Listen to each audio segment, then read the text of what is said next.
नमस्कार, मैं हूँ राकेश कुमार। आप देख रहे हैं मत अभिमत।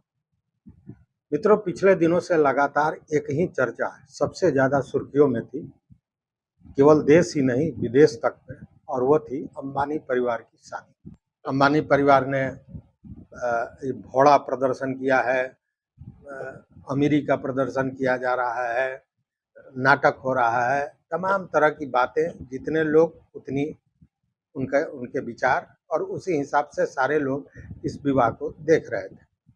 लेकिन स्थिति क्या है ये समझने की जरूरत है। देखिए, हमारे आपके यहाँ या एक सामान्य व्यक्ति के यहाँ जब शादी होती है तो वो अपनी कमाई का, यूं कहें कि आधा से ज़्यादा खर्च घर की शादियों पर या किसी उत्सव पर करता है। हो सकता है कभी कभी ऐसा होता है कि जो उसकी कमाई है उससे ज़्यादा खर्च करना पड़ता है और उस स्थिति में कर्ज भी लेना पड़ता है।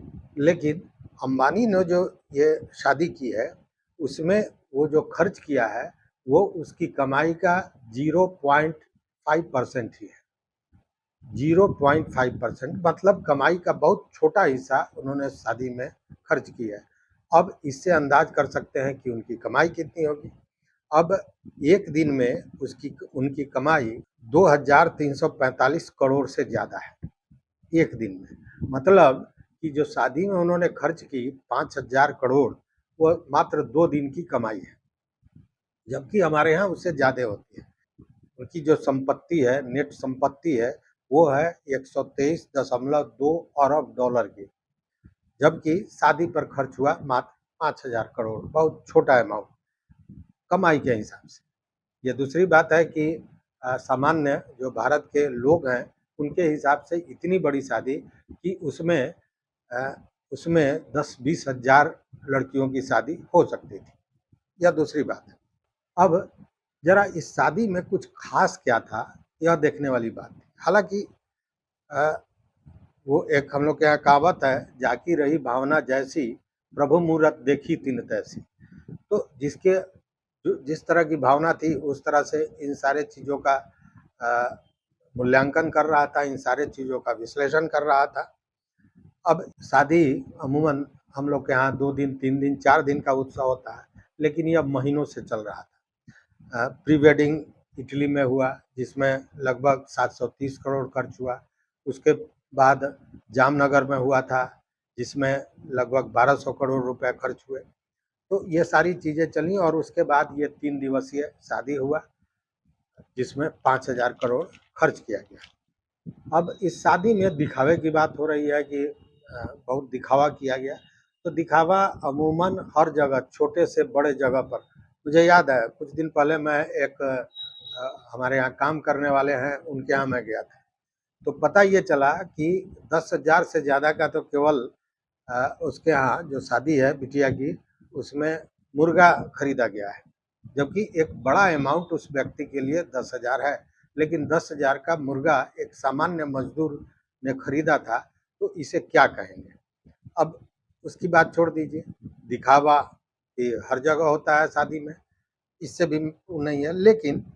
लेकिन अंबानी के यहाँ ये जो दिखावा हो रहा है इसका कारण यह है कि उसके कमाई का बहुत छोटा अंश भी इतना बड़ा है कि यह अमूमन लोगों को देखने में आश्चर्यजनक लगता है कि इतना खर्च कैसे हो सकता है। लेकिन उसके हिसाब से देखें तो उसकी कमाई का ये बहुत छोटा अंश है। लेकिन इन सारे चीज़ों से अलग अब एक और बात थी, सारे सेलिब्रिटी, देश विदेश के लोग, नेता, अभिनेता, पत्रकार, सारे लोग पहुंचे हुए थे। और उतना ही नहीं, शंकराचार्य भी पहुंचे हुए थे और इन लोगों का आगमन भी हुआ था। इसको लेकर जो उनके यहाँ लोग पहुंचे हुए थे अतिथि में, उसमें कुछ लोगों के पहुंचने पर आपत्ति, प्रधानमंत्री स्वयं गए थे। एकमात्र नहीं गए थे तो राहुल गांधी, जिनको अंबानी जी स्वयं जाकर अपना निमंत्रण दिए थे। लेकिन मैं इन सारे चीज़ों की बात नहीं कर रहा हूँ, मैं बात कर रहा हूँ उन चीज़ों की जो इस शादी को सबसे महत्वपूर्ण बना देता है। देखिए, हमारे यहाँ बिहार में शराबबंदी है और जो पूर्वी चंपारण है, आप देख रहे होंगे कि देश के हर शहर में आपको चंपारण मीट हाउस मिल जाएगा। मतलब चंपारण का मीट मांस बहुत प्रसिद्ध है और शराबबंदी है। चंपारण में मांस और शराब की बिक्री पहले सबसे ज़्यादा हुआ करती थी। तो अब क्या है कि शादी में अगर आपके यहाँ मांस नहीं परोसा गया, मुर्गा नहीं परोसा गया, मछली नहीं परोसा गया, तो माना यह जाता है कि आपने सही ढंग से भोज का आयोजन नहीं किया। दूसरी बात कि शराब तो आजकल जो दिखावे की बात कर रहे हैं, जो नहीं पीता है वह भी बारात में जाता है तो चाहता है कि शराब पिए, इसलिए कि एक तो मुफ्त में मिल रहा है और ये एक स्टेटस सिंबल बताया जाता है। और यही कारण है कि चंपारण में जो शादियां हो रही हैं उसमें बहुत सी शादियां अब जस्ट चंपारण के बाद जो नेपाल का वीरगंज शहर है वहाँ होता है, और वीरगंज में करने का मकसद यही होता है कि खुलेआम वहाँ शराब मिलता है। तो चूँकि बारातियों को शराब परोसना है और यहाँ नहीं परोस सकते हैं, इसलिए यह शादियाँ अब वीरगंज में हो रही हैं और वीरगंज में होटलों की कमाई लाखों, ये बाज़ाब्ता आंकड़ा है जिसमें करोड़ों की कमाई वहाँ के होटल कर रहे हैं, केवल इसलिए कि अब यहाँ की शादियाँ वहाँ इसलिए हो रही हैं कि वहाँ शराब खुलेआम बिकता है और परोसा जा सकता है। लेकिन मैंने जो कहा कि सबसे ज़्यादा, हाँ, दूसरी बात यह है कि हमारे यहाँ सनातन धर्म में जब शुभ कार्य होता है तो उसमें मांस वर्जित है, लेकिन अब शादियों में बिना मांस के काम चल नहीं रहा है। लेकिन ये जो मैंने कहा कि अंबानी की शादी अलग है, उसका सबसे बड़ा कारण है कि इतने बड़े आयोजन में जहाँ हजारों करोड़ रुपए खर्च हुए, कई महीनों का कारोबार चला, इस शादी का आयोजन कई महीनों यह आयोजन चला, लेकिन इस शादी में कभी भी व्यंजनों में मांसाहारी व्यंजन नहीं रहा, कभी नहीं। दूसरी बात कि एक बूंद भी शराब नहीं परोसा गया इस पूरे आयोजन में, और ये साधारण बात नहीं है, बहुत बड़ी बात है। इसलिए कि जहाँ बहुत सामान्य व्यक्ति भी अपने यहाँ शादी में मांस और मदिरा का प्रयोग करता है, परोसता है, वहाँ जहाँ जो सेलिब्रिटी आ रहे हैं उसमें से मैक्सिमम ऐसे होंगे जो शाम में रंगीन पानी लेते हैं, उनके लिए भी ये व्यवस्था नहीं की गई थी। और इसका खुलासा मैं नहीं कर रहा। जब शंकराचार्य वहाँ पहुँचे थे अभी मुक्तेश्वरानंद, तो उनसे पत्रकारों ने इस पर पूरी चर्चा की थी, बात की थी कि आखिर वो वहाँ क्यों गए थे। इस पर जो उनका जवाब था वह बड़ा माकूल जवाब था, और उन्होंने कहा कि मैं इसलिए गया था कि वहाँ हर विधि विधान के पूर्व भगवत अर्चना हो रही थी, भगवान की प्रार्थना हो रही थी। वहाँ इसलिए गया कि कभी मांसाहारी भोजन नहीं परोसा गया, इसलिए गया कि एक बूंद शराब का प्रयोग वहाँ नहीं हुआ। तो कहीं ना कहीं यह जो चीज़ है, यह इस शादी को उन सारे खर्चों से जो किया गया, दिखावा या जो भी आप कहें, उन सारी चीज़ों से बड़ा यह चीज़ बनाता है। सुनिए क्या कहते हैं शंकराचार्य अभी मुक्तेश्वरानंद। अंबानी परिवार ने अपने बेटे का विवाह किया। हमारे यहाँ ये माना जाता है कि महाजनों के रास्ते पर ये समाज चलता है। महाजनों ये नगदः सपन्थाः। ये भी कहा गया है यद्यदाचरति श्रेष्ठः तत्तदेवेतरो जनः सहयत् प्रमाणम कुरुते लोकस्तदनुवर्तते। जैसा विशिष्ट जन कर देते हैं, आम लोग भी उसी का अनुकरण करते हैं। तो हमको जब ये बताया गया कि ये ऐसा एक विवाह अंबानी परिवार के द्वारा किया जा रहा है जिसमें लंबे समय तक कई कार्यक्रम आयोजित किए जा रहे हैं, लेकिन किसी एक दिन भी एक बोतल शराब नहीं परोसी जा रही। पूरी तरह से इस बारे में दृढ़ता से व्यवस्था बनाई गई है कि शराब किसी भी दिन किसी हालत में परोसी नहीं जाएगी। हजारों व्यंजन बनाए जा रहे हैं अलग अलग मौक़ों पर, लेकिन एक दिन भी कोई भी मांसाहार का व्यंजन उसमें नहीं बनाया जा रहा।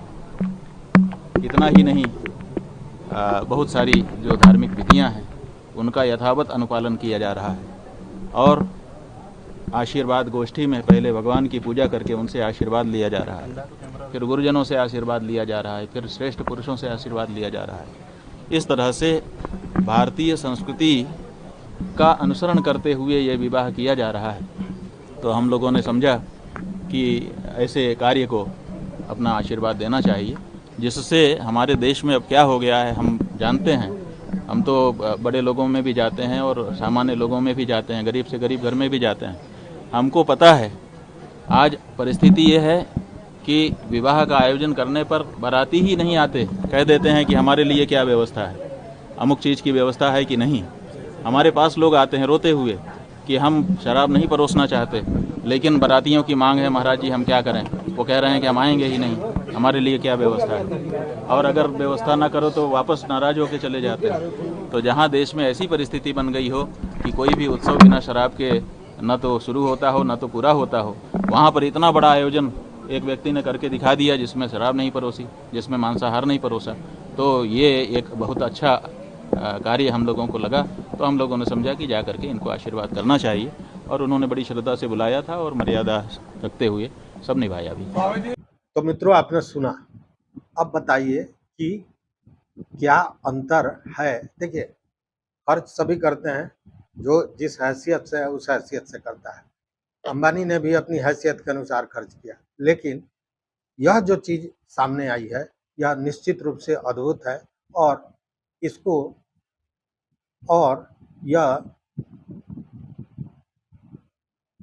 यह अनुकरणीय भी है, क्योंकि ये जो इन चीज़ों में जो खर्च होता है निश्चित रूप से वो सामान्य व्यक्ति जो आम आदमी है उसके लिए वो आर्थिक भार होता है।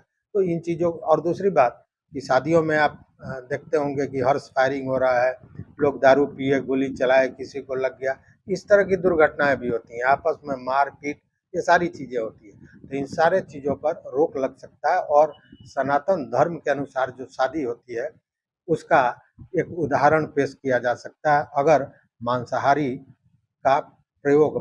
का प्रयोग शादियों में न हो और मदिरा का प्रयोग न किया जाए। इस पर आपका क्या विचार है ज़रूर बताइएगा। इस वीडियो में बस इतना ही। मित्रों अगर चैनल पर नए हो तो निश्चित रूप से सब्सक्राइब कीजिए, लाइक कीजिए, दोस्तों के साथ शेयर कीजिए और अपना विचार जरूर दीजिए। बहुत बहुत धन्यवाद। कोटिशः आभार।